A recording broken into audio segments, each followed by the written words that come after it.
弟兄姊妹平安，今天是2022年的3月30号。今天的经文是诗篇53篇，列王记下卷第4章第1到7节，路加福音第9章10到17节。今天的主题是让人吃饱。耶稣基督在喂养5000人吃饱的神迹，以及喂养4000人吃饱的神迹里，使得我们感到这样的神迹是非常的神奇。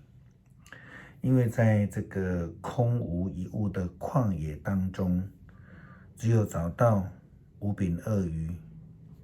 耶稣基督借着5饼2鱼或是少少的食物，在喂养4000人当中，只有7个饼，喂养了这么多的跟随者。而耶稣行这个使人吃饱的神迹，最重要的一个角色就是童工。这个童工竟然是一位小小的孩子，他的身上只有5饼2鱼。我们对于耶稣基督喂养群众吃饱的印象，应该是耶稣基督他拿起这个5饼2鱼祝祷，然后拨开，他就传给门徒，然后门徒就转发给排列的这个众人。这样的做法其实非常像最后晚餐一样，虽然人数的比差是非常悬殊的，但是同样的喂养那一些专心跟随耶稣基督的人们。今天的经文没有告诉我们这一群人他们到底饿了多久，感觉上好像是在当天。但是另外在马可福音第8章第2节的经文告诉我们，那一群人跟随了耶稣3天都没有吃东西。但这个不是重点，重点是在门徒们在面对这么多人的需要的时候，他们呢束手无策。因此他们到耶稣的基督的跟前建议说，让这些群众散去，自己去找食物。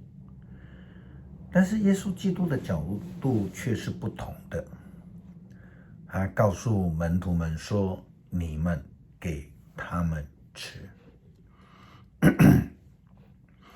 这个神迹是给人吃饱。在旷野的出埃及的以色列里当中也是一样，他们这一大群人有60万大军，在旷野的当中，他们没有东西可以吃，也因此造成了群众的抗争纷乱。摩西也向上帝抱怨，向上帝祈求，因此上帝也行了神迹，让他们有玛拿可以吃，有鹌鹑可以吃，有水可以喝。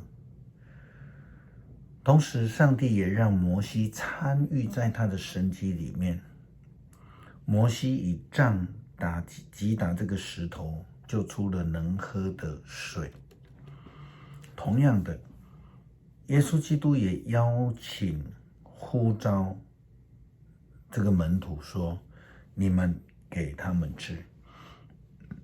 在最后晚餐的时候，耶稣基督在祝祷之后，也将饼和酒递给了门徒，让他们能够继续的传给人。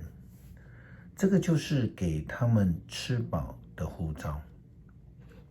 那基本上这样的一个呼召是延续了使人得安息的呼召。基督徒不是来为了要领受祝福，让自己的口袋饱饱的，而是要领受呼召，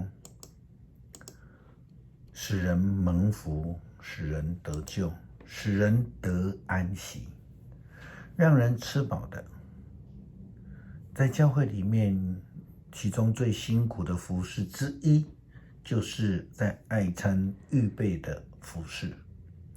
那是一个长时间的付出，那也是一个重大体力付出的一个服事。这些同工若是没有清楚的上帝呼召的时候，给他们吃饱这样的呼召的时候，是没有办法做到这样的服事的，因为这是一个非常辛苦的服事。如同门徒们他们在旷野看到这一群人5000人没有东西可以吃的时候，他们就想了办法。这个办法就是我没有办法，让他们自己处理啊。但是耶稣基督说，你们给他们吃饱，这是非常清楚的呼召，这也是非常明白的指示。如果没有这样的指示，就会造成负面的服事。曾经听说有一个教会在爱餐的服事当中，这个厨房里面就大声小声的啊。很多时候我们看到基督徒的服事，并不是随着上帝的呼召，而是像门徒一样，他们用自己的方式，自己想做的或是自己不想做的，他们自己做决定，他们不是顺服上帝的呼召。你们给他们吃饱，是在面对最困难的时候的一个呼召，如同先知以利沙去帮忙一对寡妇母子，他们是先知的家人，先知过世之后，在经济上他们却是非常的缺乏，他们只剩下一点点剩余物资，就是1小瓶的橄榄油。后来先知以利沙帮助他们从一点点的橄榄油变成有很多的油，他们还跟邻居借了所有的这个容器来装这个油，多到可以卖橄榄油来维生，不但将所积欠的这个款项还清了，还有剩下生活所需的金钱可以用。如同耶稣基督喂养5000人吃饱一样，少少的5饼2鱼，在众人的同工之下，不但可以使5000人吃饱，更有剩下12篓的食物。我们看到保罗在给哥林多教会的书信里面，他这样的提到，他回答我说，我的恩典够你用，满足你的需要，因为你在软弱的时候，我的能力才能完全的发挥。在我们软弱的时候，就是上帝出手的时候。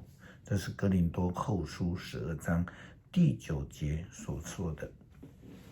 在面对困境的时候，我们只有呼求，只有用自己的方式来涂抹自己的作为吗？或是我们愿意顺服上帝的旨意，成为上帝眼中忠心的仆人呢？求主帮助我们。诗篇53篇，狂傲人自言自语，没有上帝，他们都腐败，做了可厌恶的事，连一个行善的人也没有。上帝从天上查看世上的人，要看看有明智的没有，有没有寻求上帝的人。可是人人都背离他，个个同样的腐败，没有行善的人，连一个都没有。上帝发问，作恶的人不明白吗？难道他们都茫然无知吗？他们吞吃我的子民，他们不晓得向我祈求。然而他们要惊惶恐惧，经历从来没有过的恐惧，因为上帝要杀灭他子民的仇敌，他弃绝了他们，他们失望蒙羞。愿以色列的拯救从西安来。那时，上帝要让他的子民重整家园，雅各的子孙要雀跃，以色列的人民要欢欣。感谢上帝呼召我们成为你行神迹的同工，让我们成为使人得安息、使人得饱足的仆人。求主帮助我们在教会的服事能遵行你的旨意，不求自己的义。祷告祈求，靠主耶稣基督的名，阿们。